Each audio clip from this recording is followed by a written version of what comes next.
This is a story about how some kids learned a very important lesson. It all starts with three teenagers, Brittany, Chad, and Tiffany. They were the kind of kids who always had the newest phones, the coolest clothes, and thought they were better than everyone else. Brittany was the leader, always quick with a sarcastic comment. Chad was the jock, used to getting his way with his size and strength. Tiffany just followed along, agreeing with whatever Brittany and Chad said. They spent most of their time at the mall or the park, looking for ways to entertain themselves, usually at someone else's expense. They loved making fun of people, especially if they thought someone was weird or uncool. Their favorite thing to do was film people doing silly things and post it online for likes and comments. They really thought they were the best. It was a bright and sunny afternoon, perfect for hanging out at Elmwood Park. The park was usually bustling with families, kids playing, and dogs running around, but today it was relatively quiet. A few squirrels chased each other up the oak trees, and the gentle breeze rustled the leaves. Brittany, Chad, and Tiffany sprawled out on a picnic blanket near the duck pond. Brittany meticulously applied lip gloss, checking her reflection in her phone screen.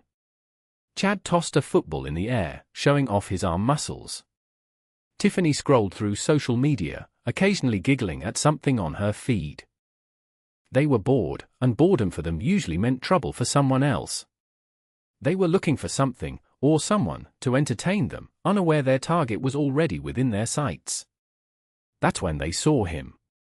An elderly man was slowly walking along the path, using a cane. He wore a faded denim jacket and a baseball cap that read Vietnam Veteran. He was clearly older, his face lined with wrinkles that told stories of a life well lived. He stopped near a bench, took a deep breath, and sat down, carefully placing his cane beside him.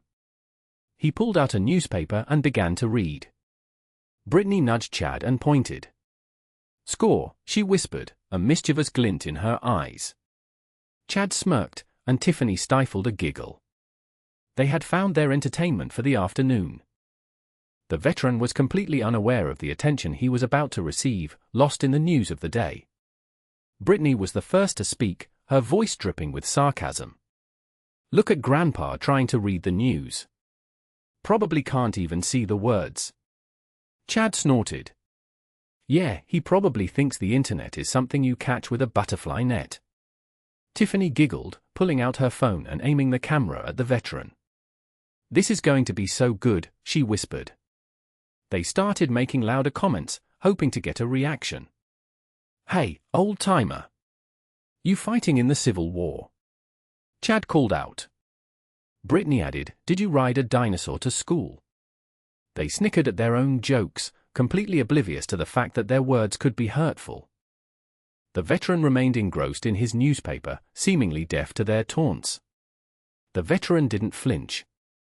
He simply turned a page of his newspaper, his expression unreadable. This lack of reaction only fueled the teens' fire. They started whispering amongst themselves, making more pointed remarks about his old man, clothes and his slow movements. "Bet he can't even remember what he fought for," Chad muttered, loud enough for the veteran to hear. Brittany chimed in, probably just sat in an office pushing papers. Tiffany snickered, zooming in on the veteran's face with her phone camera. Still, the veteran didn't react. His silence was starting to frustrate them. They wanted a reaction, a fight, anything to make their video more entertaining. But he just sat there, a picture of quiet dignity, seemingly unfazed by their cruel words. Tiffany upped the ante by filming and posting the video online, adding filters and mocking commentary. The video quickly gained traction, with their followers joining in on the cruel jokes. The teens reveled in the attention, feeling validated in their mean-spirited behavior. Suddenly, a dark cloud seemed to descend upon them. It wasn't a real cloud, but a swirling mass of angry buzzing. Before they could even react, they were engulfed in a swarm of wasps. The air filled with their frantic buzzing, and the teens started screaming, swatting wildly at the stinging insects. Their perfect afternoon had just turned into a nightmare. The veteran, however, remained calm, observing the chaos with a knowing look. The swarm of wasps descended quickly, their stingers finding their mark on any exposed skin. Brittany screamed, dropping her phone as a wasp stung her on the nose. Chad, despite his size, flailed his arms uselessly, yelping as wasps stung his arms and neck. Tiffany, still holding her phone, shrieked and ran blindly, tripping over the picnic blanket. They were completely overwhelmed, their earlier confidence replaced by sheer terror. They ran in circles, swatting and screaming, their perfect hair now a mess, their expensive clothes ruined. The wasps seemed relentless, pursuing them with a single-minded fury. What started as a fun afternoon of making fun of someone became an absolute nightmare. They were starting to understand karma. They ran blindly, desperate to escape the stinging insects. Each sting felt like a burning needle, and their skin began to swell and itch.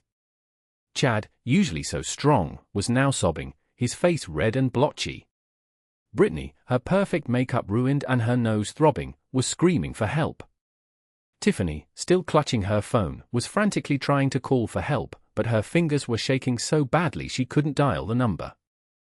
They were completely helpless, their earlier arrogance replaced by a desperate need for assistance.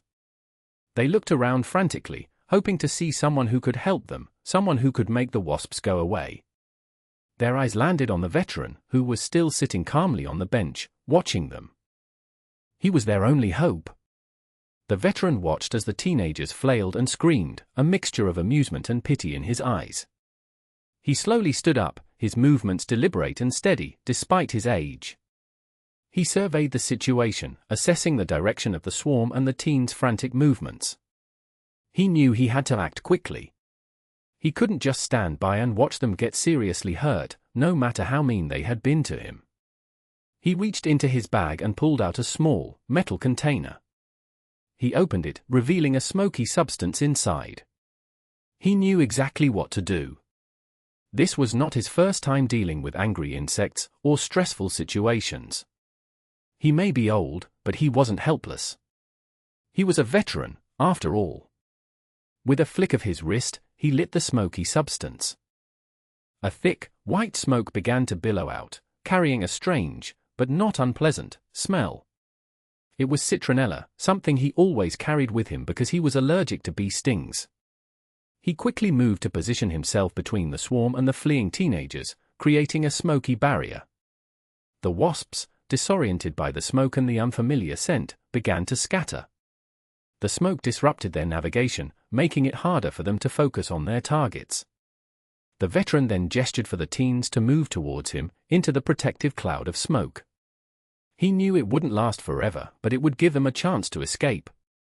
He yelled, "Get over here, now! Stay low and keep moving." His voice was firm and commanding, a stark contrast to the quiet old man they had mocked just moments before. Hesitantly, the teens stumbled towards the veteran, their faces streaked with tears and their bodies covered in welts. They huddled behind him, grateful for the protection the smoke provided. The wasps continued to buzz angrily around them, but they were no longer the primary target. The veteran led them slowly towards a nearby picnic shelter, the smoke creating a safe passage. Once inside the shelter, he instructed them to stay put. "Don't move," he said, his voice still firm. "They'll lose interest soon enough." He then took out a small first aid kit from his bag. "Let's get those stings taken care of." He began to apply a soothing cream to their stings, his touch surprisingly gentle. The teens watched him in stunned silence, their earlier mockery a distant memory. They were desperate for his help and receiving it. As the veteran dabbed the soothing cream on Brittany's swollen nose, she finally spoke, her voice barely a whisper. "Why? Why are you helping us?" The veteran looked at her, his eyes filled with a mixture of sadness and understanding. "Because," he said softly, "someone has to." Chad, still sniffling, added, "But we were so mean to you." The veteran sighed. "I've been called worse," he said, his voice tinged with a hint of weariness. "Besides, holding on to anger only hurts you in the end." Tiffany, her face still pale, finally put down her phone. She looked at the veteran with a newfound respect. He had every reason to leave them to their fate, but he didn't. He had shown them kindness and compassion, even after they had treated him so badly. They were shocked. After a few moments of silence, Chad, with a newfound sense of shame, mumbled, "Thank you for helping us." His voice was barely audible, but the sincerity was clear. Brittany nodded in agreement, her eyes welling up with tears. "Yeah," she said, "we're really sorry for what we said. It was stupid and mean." The veteran simply nodded, acknowledging their apology. "It's all right," he said. "Just try to remember this moment. Remember how it feels to be helpless and in need of kindness." He finished applying the cream and began packing up his first aid kit. The wasps had finally dispersed, and the sun was beginning to set, casting long shadows across the park. The atmosphere had shifted dramatically. The air of superiority the teens had exuded earlier was completely gone, replaced by genuine remorse. As the veteran gathered his newspaper and cane, Tiffany spoke up, her voice small and hesitant. Can we help you with something?" The veteran looked at her, surprised by the offer. He hesitated for a moment, then nodded. "Well," he said, "my old bones aren't what they used to be. Carrying this stuff can be a bit of a chore." Without a word, the teen sprang into action. Chad carefully picked up the veteran's bag while Brittany gently took his cane. Tiffany, her eyes still red, helped him fold his newspaper. They walked with him in silence toward the park exit, their earlier arrogance completely gone.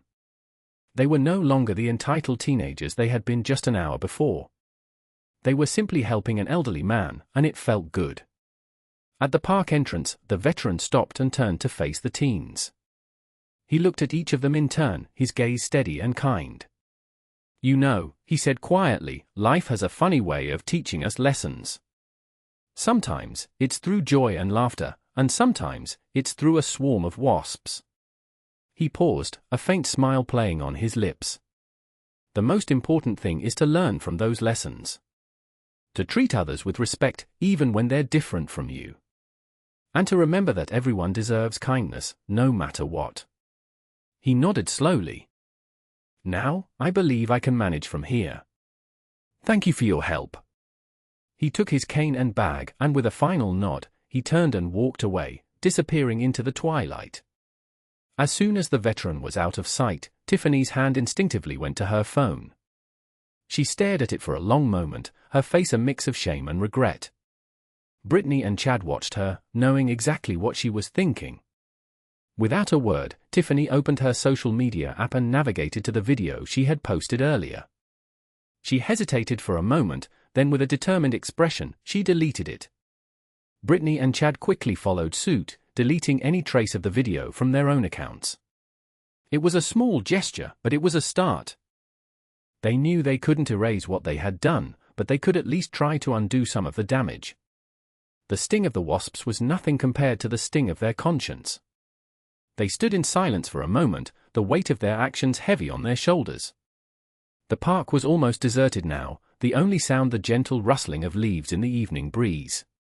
The air, once filled with the frantic buzzing of wasps, was now calm and still. Brittany broke the silence. "We were awful," she said, her voice filled with remorse. Chad nodded in agreement. "Yeah, we really messed up." Tiffany added, "I can't believe we were so mean to him. He didn't deserve that."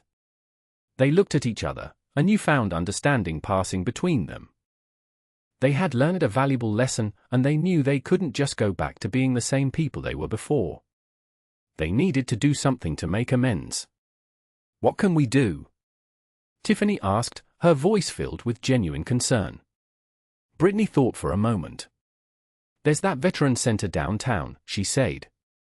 "My mom volunteers there sometimes. We could help out." Chad nodded enthusiastically. "Yeah, that's a great idea. We could spend some time with the veterans, listen to their stories, and just be there for them." They agreed to go to the center the next day. They knew it wouldn't erase what they had done, but it was a step in the right direction. They had learned a valuable lesson about respect, humility, and the importance of treating others with kindness. And they were determined to put that lesson into practice. The swarm of wasps, as terrible as it was, had ultimately led them to a better place. The next day, Brittany, Chad, and Tiffany found themselves standing nervously in front of the Veterans Center. They took a deep breath and walked inside. The center was filled with the sounds of laughter, conversation, and the clatter of dishes. They saw veterans of all ages, some in wheelchairs, some with canes, all with stories to tell. Brittany's mom greeted them with a warm smile. "I'm so glad you're here," she said. "They can always use extra help." She introduced them to some of the veterans, and soon they were busy serving lunch, helping with activities, and simply listening to the veteran stories. They heard tales of bravery, sacrifice, and resilience. They learned about the challenges the veterans faced, both during their service and after they returned home. Their perspective on life was forever changed. As the weeks passed, Brittany, Chad, and Tiffany became regulars at the Veterans Center. They formed genuine friendships with the veterans, learning about their lives, their struggles, and their triumphs. They realized that these were not just old people to be made fun of, but real people with rich and meaningful lives. They even saw the elderly veteran from the park a few times. They never mentioned the incident, but they always made sure to offer him a warm smile and a helping hand. He, in turn, treated them with the same kindness and respect he had shown them that day in the park. The wasps had stung them, but they had also opened their eyes to a world beyond their own. They were no longer the entitled teenagers they once were. They had learned the true meaning of respect, humility, and compassion. And so, the story of Brittany, Chad, and Tiffany became a reminder that even the most entitled hearts can be changed.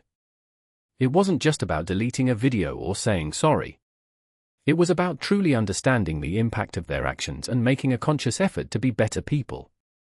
The Elmwood Park incident became a turning point in their lives, a moment they would never forget. It was a reminder that respect, kindness, and compassion are not just words, but actions that can make a real difference in the world. And it all started with a swarm of wasps and an elderly veteran who taught them the most valuable lesson of their lives. A lesson they would carry with them always.